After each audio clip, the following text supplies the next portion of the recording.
Good evening to everyone. In our previous class, we have completed the types of tax in which we were doing progressive tax, regressive tax, value added, that is VAT, specific tax, then after direct tax or indirect tax. These all are related to tax receipt. Now our next topic is non-tax receipts. In non-tax receipts, we include fine, penalties, and duties. So please write non-tax receipts. Non-tax receipts.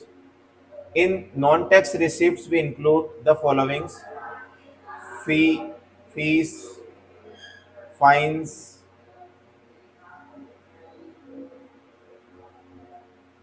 special assessment,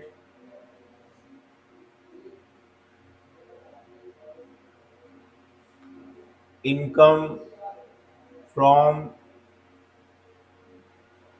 PSU or PSE, public sector undertaking or public sector enterprise. We can take here example of BSNL.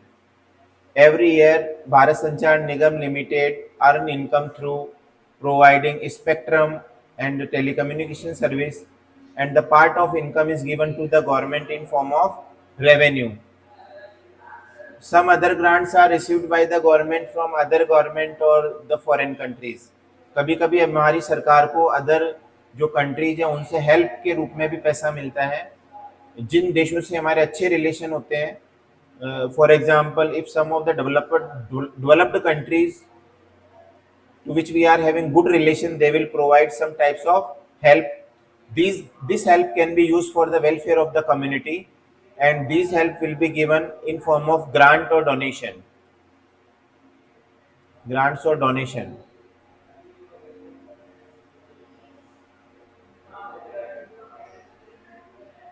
And last, income from sale of spectrum, 2G and 3G.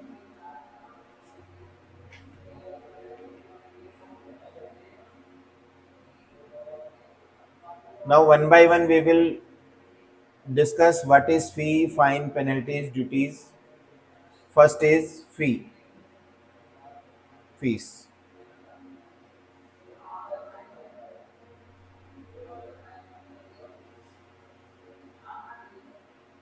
Payment to government for services. An example we can take registration fees.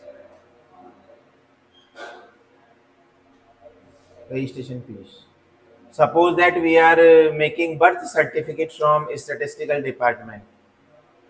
Statistical department से हम birth certificate बनवाएंगे तो वो उसके 10, 20, 30 जो भी रुपए charge करते हैं, that is known as fees. Government receipt, it is receipt for government and penalties for payment for us in form of fees. Birth certificate, death certificate. One another example you can take, if you are making passport, then passport fee. Second, fines.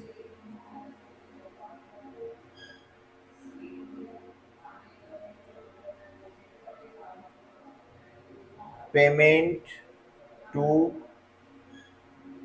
government due to law break.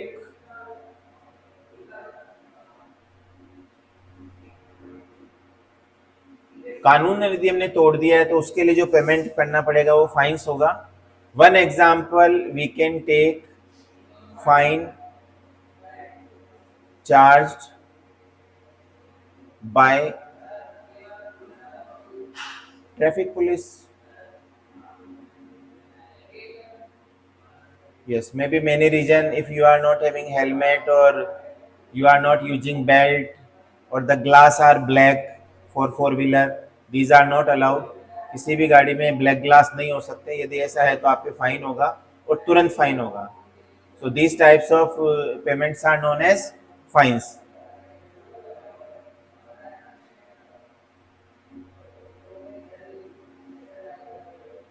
One another things you will read, आप इसमें भी add कीजिए इसको, इसमें यहाँ पे भी add करो एक एक्सचेट।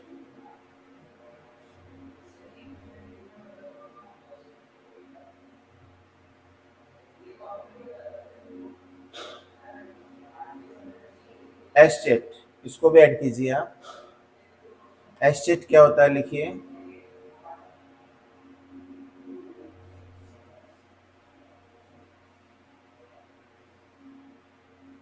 Income of the state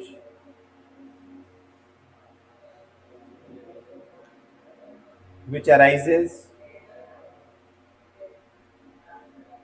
out of the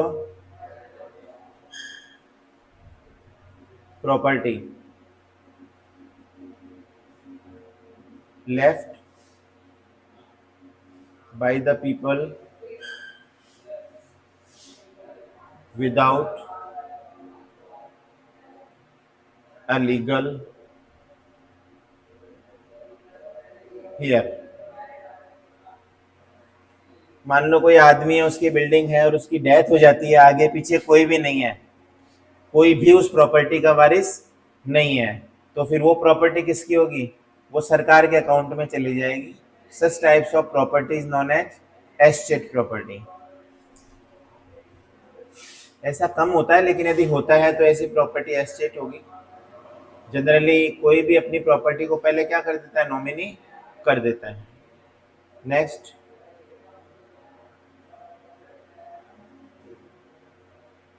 special assessment.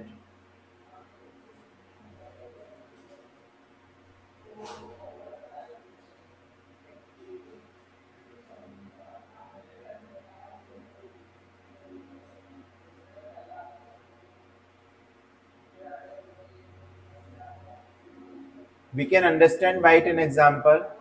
Suppose that कि ये घर है एक व्यक्ति का और इसकी कीमत है 1 करोड़, और अब इसी घर के पास में यदि पहले मान लो ये टाउन में था, ये घर पहले किस में था?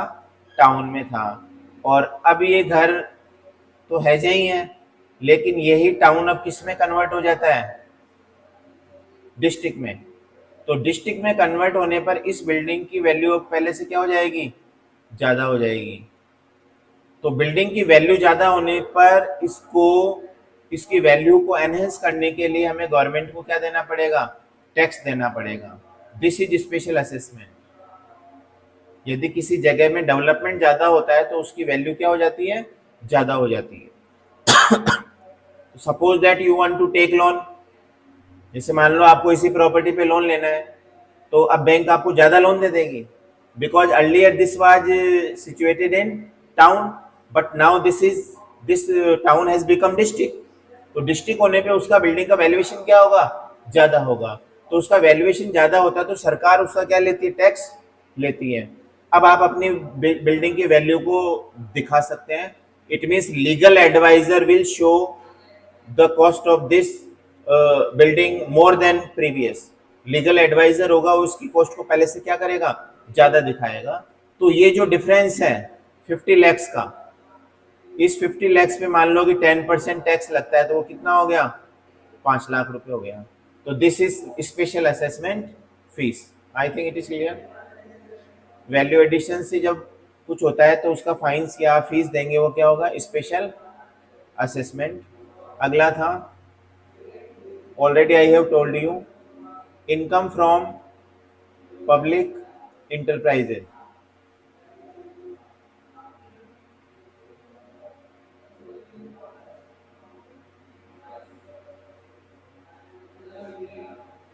Yes, already I have told you, BHEL, Bharat heavy electrical limited, NALCO, national aluminium company, BSNL, NTPC, National Thermal Power Corporation. These are government enterprises. They will earn income annually and a part of the income will be given to government annually. Yes, government हर साल जाके finance minister को क्या देती है, check देती है कि देखो ये हमारी जो टेली कम्युनिकेशन मिनिस्टर है या जो भी है, जो इसके लिए अथॉरिटी है, who is the authority for it, the certain amount check will be given to them that this is the amount of 1000 crore और 2000 crore.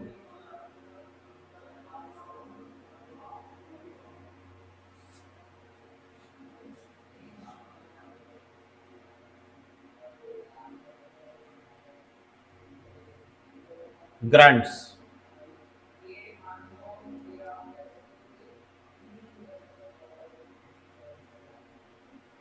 For example, we can take earthquake. जैसे इंडिया में अर्थक्वेक आया था 2001 में गुजरात में, तो ऐसे अर्थक्वेक मान लो आ गया, पूरी कंट्री में आ गया, तो बाकी जो कंट्रीज होती है वो क्या करती है, मदद करेगी, because at that time conditions were abnormal. So every country will help you, and I think this is very common because such types of condition may be faced by every country. इसको कोई भी country face कर सकता है. जो चीज आज हमारे साथ हो रही है वो किसी और के साथ भी हो सकती है. तो इसकी हेल्प के लिए अर्थक्वेक से हमें बच तो नहीं सकते, लेकिन उससे आने जो परेशानी होती है उनसे वापस रीडेवलप करने के लिए जो दूसरी कंट्रीज है वो क्या देती है, डोनेशन देती है. इसी डोनेशन को आप क्या बोल सकते हो, ग्रांट और donation. This topic is completed. Revenue receipts are completed. Now our next topic will be capital receipt. So please write capital receipt.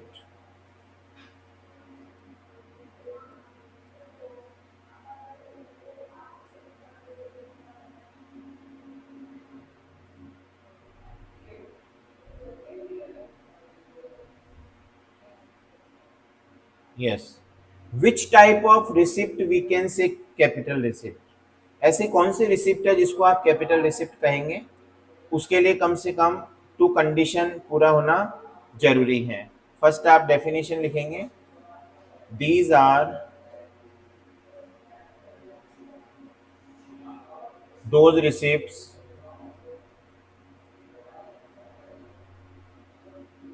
of the government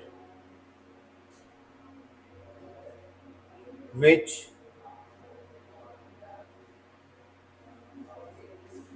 either create liability for the government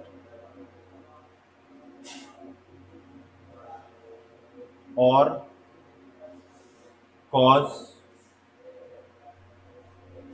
a reduction in its assets.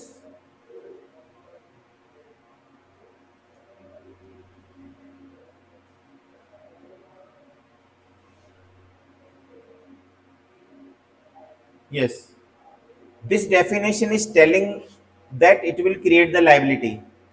ये या तो liability create करेगी या assets को क्या करेगी, कम करेगी. या तो लाइबिलिटी को बढ़ाएगी और या एसेट्स को कम करेगी. And revenue receipts are not creating any liability. Already we have discussed that revenue receipt will not create any liability, but capital receipt will create liability.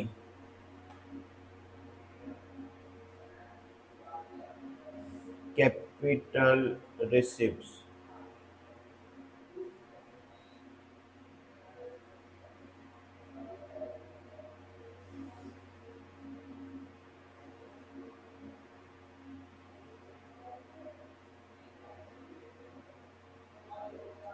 We can understand it by two heads. Create liability. Can you give me an example related to creating liability? The best example is taking loan from bank. कोई भी industry bank से loan लेगी या government bank से loan लेगी, तो बताइए उसके लिए वो कौन सी रिसिप्ट हो गई, जो पैसा आज ले लिया वो वापस देना पड़ेगा. तो ये कौन सी रिसिप्ट हो गई, कैपिटल रिसिप्ट. Taking loan.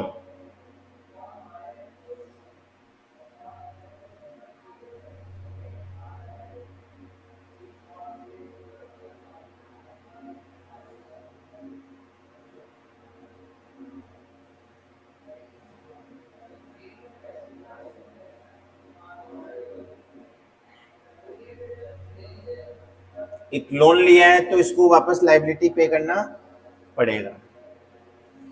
तो टेकिंग लोन, लोन यदि लिया है, रिकवरी ऑफ लोन है, यदि लोन दिया है और उस लोन को वापस ले रहे हो तो वो भी क्या हो जाएगा, रिकवरी ऑफ लोन। तो इसमें दोनों चीजें आएगी, लोन लेना ये भी कैपिटल रिसिप्ट है और recovery of loan.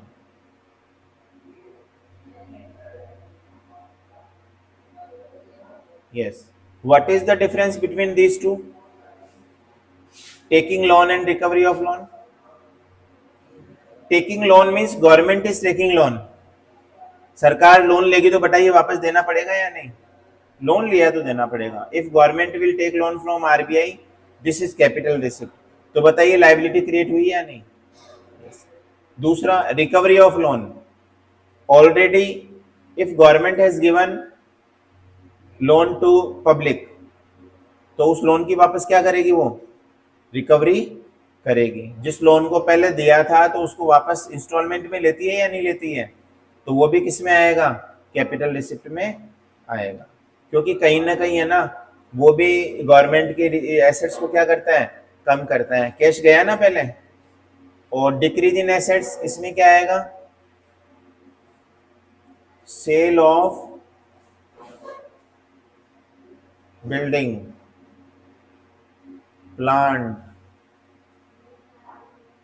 Machinery. Yes, बताइए सरकार किसी बिल्डिंग को बेचती है तो ये कैपिटल रिसिप्ट है या रेवेन्यू रिसिप्ट है? Capital, because such types of receipt government will not receive every day. ऐसी रिसिप्ट गवर्नमेंट रोज नहीं करती, हर साल उसको नहीं मिलती। Every year government is taking receipt in form of tax, tax government को हर साल मिलता है, so that will be revenue receipt. But if government is taking receipt with the process of selling building, मान लो कोई बिल्डिंग पुरानी हो गई, अब उसको सेल करना है, ऑक्शन करना है, तो उससे मिलने वाला जो रिसिप्ट होगा वो कौन सी रिसिप्ट होगा, कैपिटल रिसिप्ट होगा। Now we will understand one by one.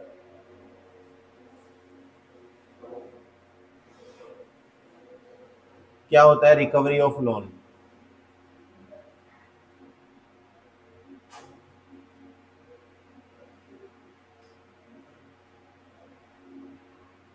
Yes, we will understand it through flow chart. Union government और सेंट्रल गवर्नमेंट ये क्या करती है, जब कभी कोई स्टेट को प्रॉब्लम आती है, if any state is facing difficulty, for example Rajasthan, Gujarat, they are not able to cope up the situation related to health and other things, जैसे कि कोविड में, तो सरकार उनको क्या देती है, लोन देती है। तो यूनियन गवर्नमेंट और सेंट्रल गवर्नमेंट ये क्या करेगी, give loan to state.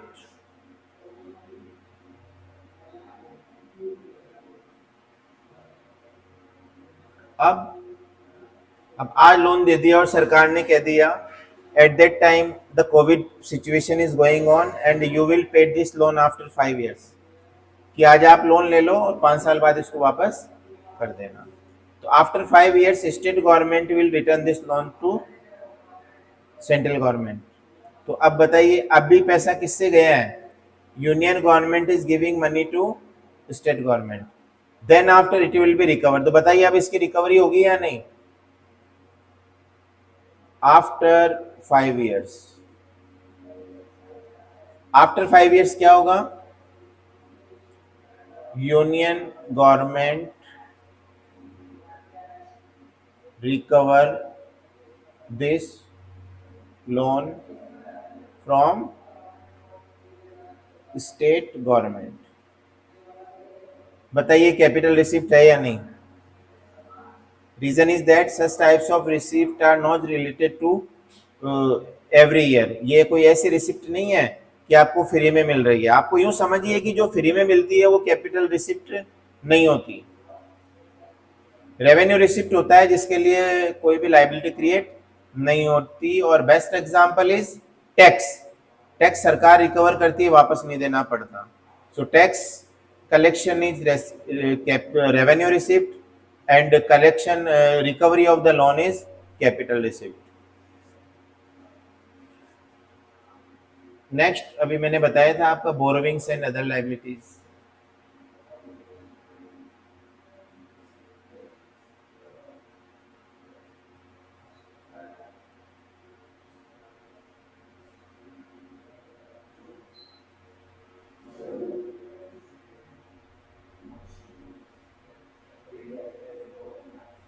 Yes, government can borrow. सरकार को भी पैसे की जरूरत पड़ती है.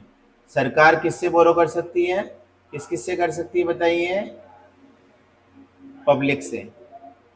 पब्लिक से कर सकती है नहीं? Bye issuing bond. पब्लिक से कैसे करेगी? By issuing bond. हम ले रहे हैं शॉर्ट एंड स्वीट. और बताइए बोरोविंग्स किससे कर सकती है? आरबीआई से और the rest of the world. ज्यादा यदि प्रॉब्लम है तो दूसरी कंट्री से या वर्ल्ड बैंक से भी लोन ले सकती है. So these borrowings are also known as capital receipts.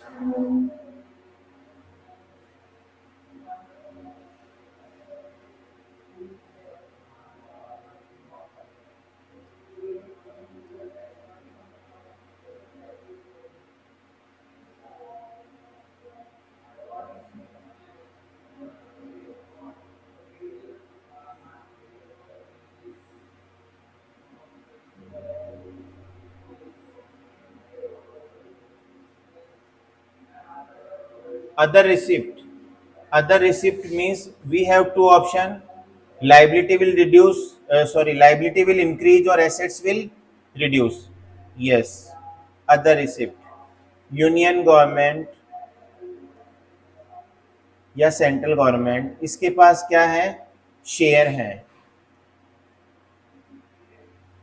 मुझे बताइए ये शेयर गवर्नमेंट के लिए एसेट्स है या नहीं? We can say it investment. अरे बोल सकते हो या नहीं? It means if government is establishing an industry, सरकार ने एक इंडस्ट्री लगाई है, पैसा लगाया है, तो इसका मतलब है कि उसका शेयर सरकार के पास है. अब सरकार उस शेयर को क्या करेगी? Government will issue this shares to other. सरकार इनसे क्या करेगी? जो शेयर है या ओनरशिप है वो दूसरे को ट्रांसफर करेगी. तो बताइए इससे इन्वेस्टमेंट कम होगा या नहीं? पब्लिक सेक्टर इंटरप्राइजेज में शेयर कम होंगे तो इन्वेस्टमेंट गवर्नमेंट का कम होता है या नहीं? Suppose that one building the government is having, such example is Hindustan Zinc Limited. One enterprise is government is having Hindustan Zinc Limited, and after some time Hindustan Zinc Limited shares 30% shares are sold to Vedanta.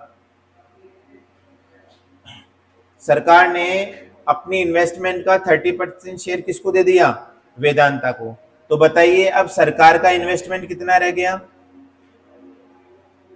70%. और वेदांता का कितना रह गया? 30%. तो बताइए government का investment कम हुआ या नहीं? तो ये कौन सी रिसिप्ट होगी? Capital receipt, because investment is decreasing. So what you can say this receipt, आप इस रिसिप्ट को क्या बोल सकते हो? Selling of. अगली स्लाइड में लेंगे हम. आप इसको लिखेंगे selling of government share from public sector enterprises.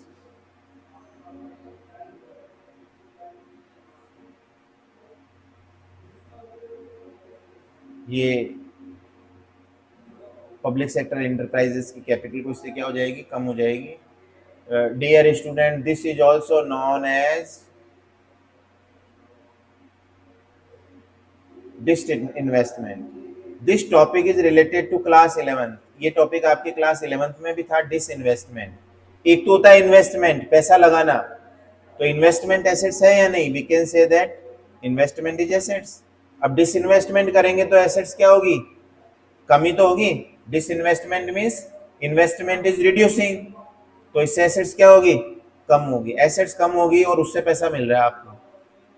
तो अभी तो हमने पढ़ा था ऐसी रिसिप्ट जिससे हमारी एसेट्स क्या होती है, कम होती है, या तो लायबिलिटी का बढ़ना या एसेट्स का कम होना।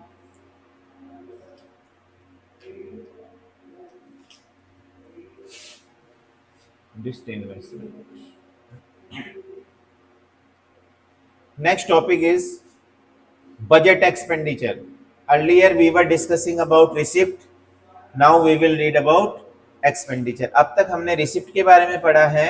There are two types of receipt: capital receipt and revenue receipt. Different types of receipts and their denomination we have read. Now our next topic will be related to expenditure, because we know that fiscal policy is related to expenditure and income. सरकार की physical policy किससे related होती है, income और expenditure से। And how the word physical is taken, physical word is taken from financial inclusion, FIS, ये financial, और कल इंक्लूजन, दोनों वर्ड को बनाकर क्या बना दिया, physical.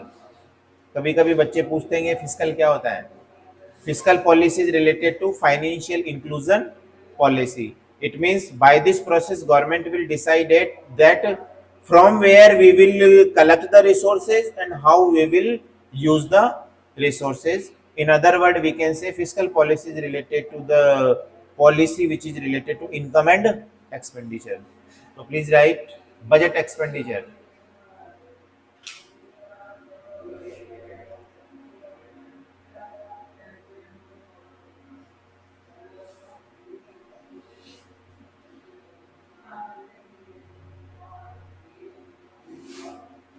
There are two types of budget expenditure. यदि आपने पढ़ा है तो आप बता भी सकते हैं, बस रिसिप्ट की जगह क्या लग जाएगा, एक्सपेंडिचर हो जाएगा। Revenue expenditure and capital expenditure.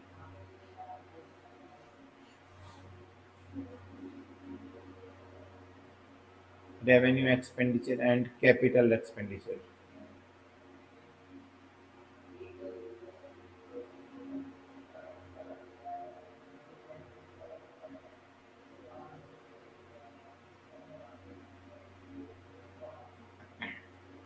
First we will understand about revenue expenditure.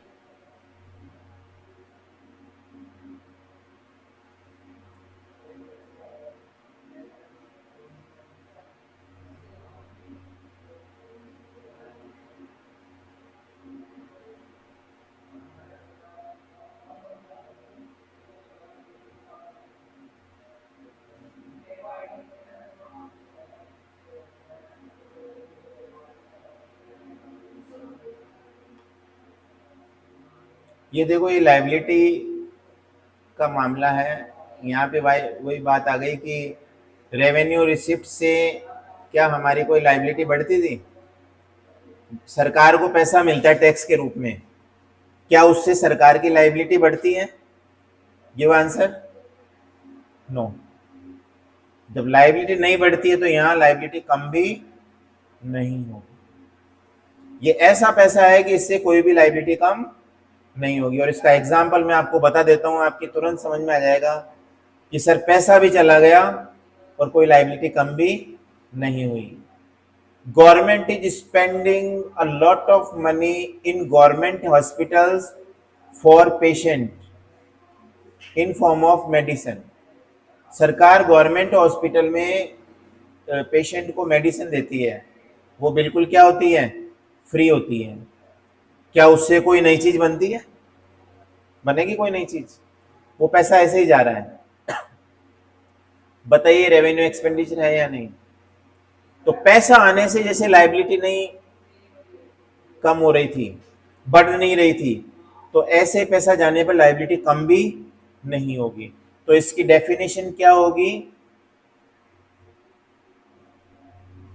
Liability वहां पे था, लायबिलिटी पैसा आएगा तो लायबिलिटी बढ़नी चाहिए कि पैसा आया तो क्या वापस देना पड़ेगा, तो लायबिलिटी वहां पे नहीं बढ़ रही थी, तो यहाँ पे लायबिलिटी कम भी नहीं होगी, लाइबिलिटी कम नहीं होगी। यस। अब बात आती है एसेट्स की। क्या आपका पैसा गया तो क्या कोई नई एसेट्स बनेगी? बताइए। पैसा गया, क्या कोई नई एसेट्स बनेगी?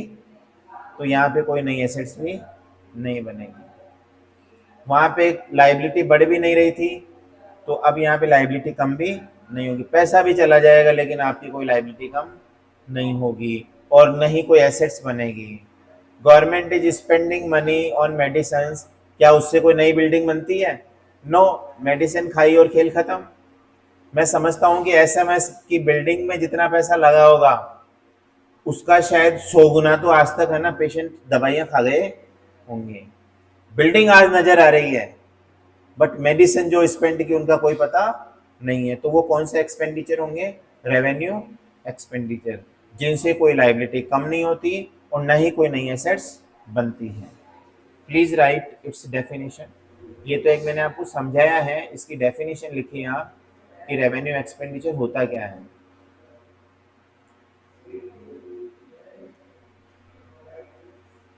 Revenue expenditure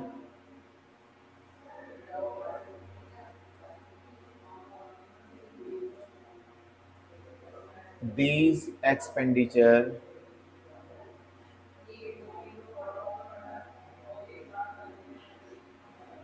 should have two important features.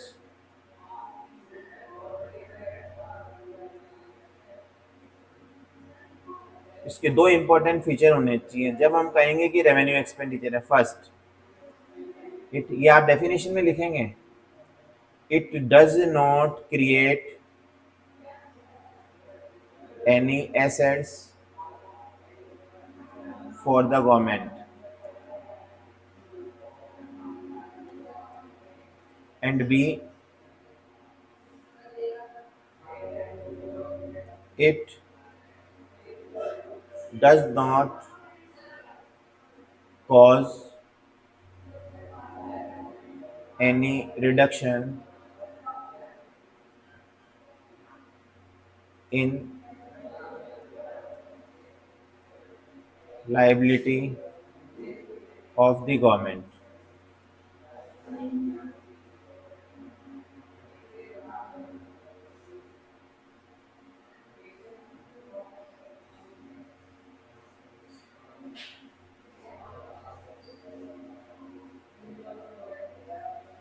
Yes, it does not create any assets for the government and does not create any liability for the government. Assets create नहीं करती, कोई एग्जाम्पल बताएंगे आप?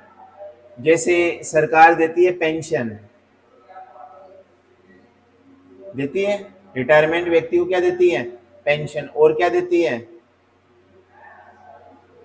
स्कॉलरशिप। बताइए क्या इससे कोई एसेट्स क्रिएट होती है? ये पैसा ऐसे ही जाता है।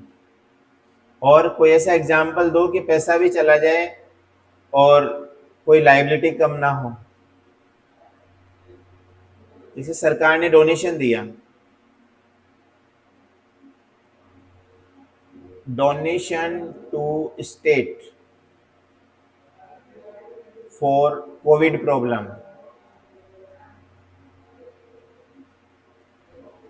Yes, donation to state for covid problem. देखिए आप, ये पैसा गवर्नमेंट किसको देगी? स्टेट को। किसके लिए दे रही है? कोविड के लिए। तो बताइए, जैसे राजस्थान को भारत सरकार ने राजस्थान सरकार को पैसा दिया, तो क्या राजस्थान उस पैसे से बिल्डिंग बनाएगी? जो सेंट्रल गवर्नमेंट को काम करना था वही कौन करेगी? State. This, by this amount government will provide covid medicine to patient. तो अब बताइए, क्या ऐसा पैसा देने से कोई लाइबिलिटी कम हो रही है? क्या सरकार की कोई जिम्मेदारी खत्म हो रही है? नो। क्या ऐसा है कि नहीं यार ये पैसा दे दो, अब इन फ्यूचर में हमें कुछ भी नहीं देना पड़ेगा। तो दीज आर द एक्सपेंडिचर। ये ना तो किसी एसेट्स को क्रिएट करते हैं और ना किसी लाइबिलिटी को कम करते हैं। इनसे कोई भी फायदा होने वाला नहीं है, कोई भी फायदा नहीं होगा इनसे। बट क्या एक्चुअल में कोई फायदा नहीं होता? होता है, बट इंस्टेंट हमें कोई फायदा नहीं होता। एजुकेशन पे पैसा खर्च होगा, स्कॉलरशिप यदि दी जाएगी, it is helpful for the nation because new human capital will be generated, नए सीए एमबीए इंजीनियर्स तैयार होंगे, बट इंस्टेंट हमें कोई फायदा मिलने वाला नहीं है. So this is the definition of revenue expenditure. क्या होगी definition? It will not create any liability and it will not reduce any, it will not increase any assets. ना तो इससे कोई लाइबिलिटी कम होगी और ना कोई एसेट्स बनेगी.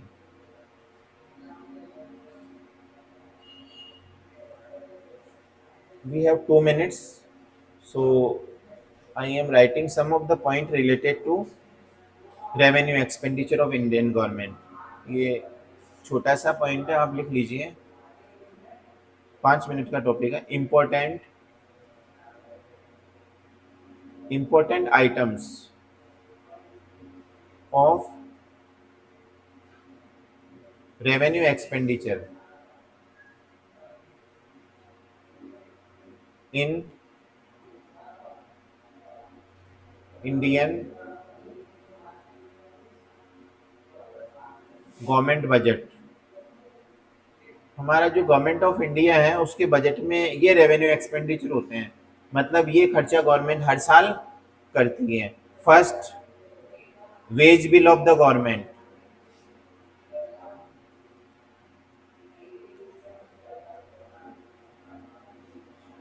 अब ये वेज बिल कोई छोटा मोटा बिल नहीं होगा. All the central government employees will get salary and pension through this bill, जो लाखों करोड़ों रुपए में होता है. जितने भी भारत सरकार के एम्प्लॉयज है उनको पेंशन देना और सैलरी देना. Second, interest payment. Every year आपको पता होगा हर साल सरकार डेफिसिट बजट बनाती है. Income is less and expenditure are more, and for this expenditure government will have to take loan. और फिर लोन का क्या पे करना पड़ेगा? इंटरेस्ट भी पे करना पड़ेगा. Interest payment. Third, expenditure on subsidies.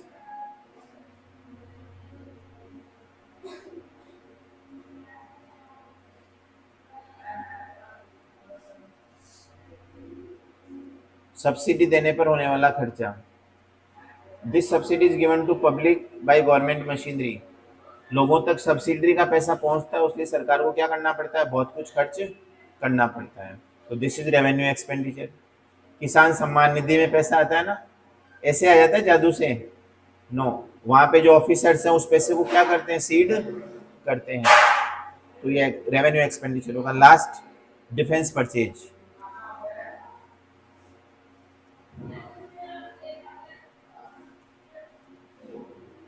Purchase of, क्या क्या आएगा इसमें?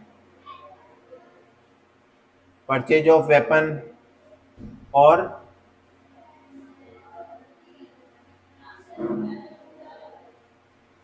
Purchase of ammunition. एम्यूनिशन क्या होता है? जो, हाँ, गोला बारूद, जो बुलेट्स वगैरह गवर्नमेंट यूज करती है. Collectively this is known as ammunition. Thank you very much. Now the next topic we will discuss in our next class.